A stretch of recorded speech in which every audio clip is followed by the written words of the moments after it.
ঐতিহাসিক ২৪-এর ৩ আগস্ট ভয়ের সব দেয়াল ভেঙে বৈষম্যের বিরুদ্ধে সেদিন এক হয়েছিল গোটা দেশ।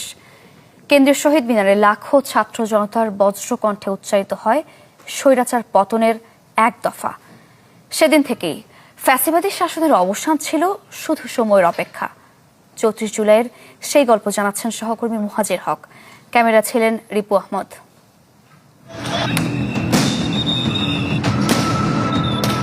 মাস জুড়ে চলা বর্বরতা ২৪শে জুলাইকে পরিণত করে এক শ্রাবণ বিদ্রোহে। ৩ আগস্ট ২০২৪ সেই বিদ্রোহের সব ক্ষোভ যেন এক বিন্দুতে মিলিত হয় কেন্দ্রীয় শহীদ মিনার প্রাঙ্গণে।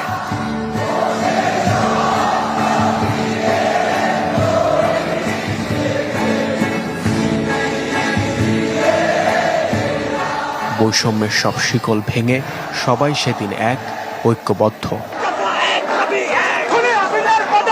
এদিন কে শিক্ষার্থী, কে শিক্ষক কিংবা কে অভিভাবক তা চেনা দেয়। এত মানুষ মরল কেন তার প্রতিবাদে অংশ নিতে কোনো পিছুটান ছিল না কারো।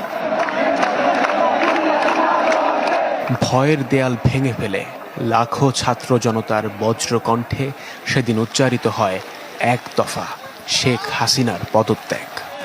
এই জনসমুদ্রে আমরা মিশে গেছি, আমরা আপনাদের সাথে আছি। ৩ আগস্টের সেই ইতিহাসের অংশ হয়েছিলেন অভিনেত্রী আজমেরী হক বাঁধন। সে সময় নানা চাপ থাকলেও শিশু রিয়া গোপের মৃত্যু তাকে তাড়িত করে জনতার কাতারে সামিল হতে।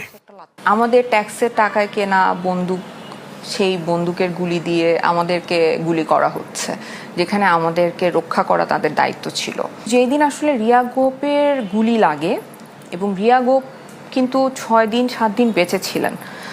সো বাচ্চাটা যখন মারা গেছে আমার তখন মনে হচ্ছে যে ওই বাচ্চাটার জায়গায় আসলে আমার মেয়ে থাকতে পারতো।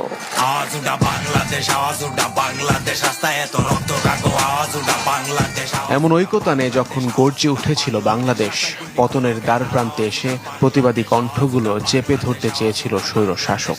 পুলিশ গ্রেপ্তার করে তরুণ র্যাপ শিল্পী হান্নানকে, যার প্রতিবাদে ২৪-এর ৩ আগস্ট ধানমন্ডি রবীন্দ্র সরোবরে আওয়াজ তোলে শিল্পী সমাজ। একাত্মতা জানায় এক দফায়।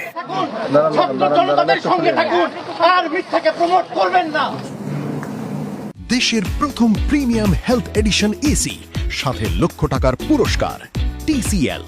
অগ্নিঝরা সেই দিনে শিল্পীদের যারা সংগঠিত করেছিলেন গীতিকার, কবি ও কথা সাহিত্যিক লতিফুল ইসলাম শিবলি তাদেরই একজন।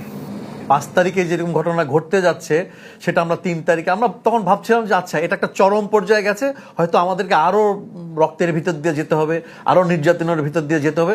কিন্তু সেদিন যেটা হয়েছে যে আমরা আসলে প্রকাশিত হয়ে গেছি, মানে আমরা নেমে পড়েছি, মানে এরপর আর ফিরে যাওয়ার কোনো পথ ছিল না। নাহিদ ইসলামের এক দফার ঘোষণায় ঐক্যবদ্ধ হয়েছিল সব মতপথের মানুষ। আর ওই দিন থেকে অসহযোগ আন্দোলনের ঘোষণা আসে আসিফ মাহমুদের কণ্ঠে।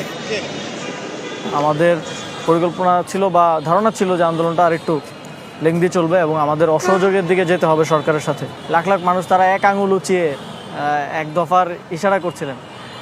তো এটা একদম ওয়েল টাইমিং হয়েছে। আন্দোলনের শুরুর দিকে এক দফা ঘোষণা করলে এটা খুব ইম্যাচিওর হয়ে যেত, বা আরও দেরি করলে খুব দেরি হয়ে যেত। ৩৪ জুলাইয়ের সেই বিদ্রোহী দুপুরেই ঘনিয়ে আসে একটি শাসন আমলের অবসান। স্বৈরতন্ত্রের পতন ছিল শুধু সময়ের অপেক্ষা।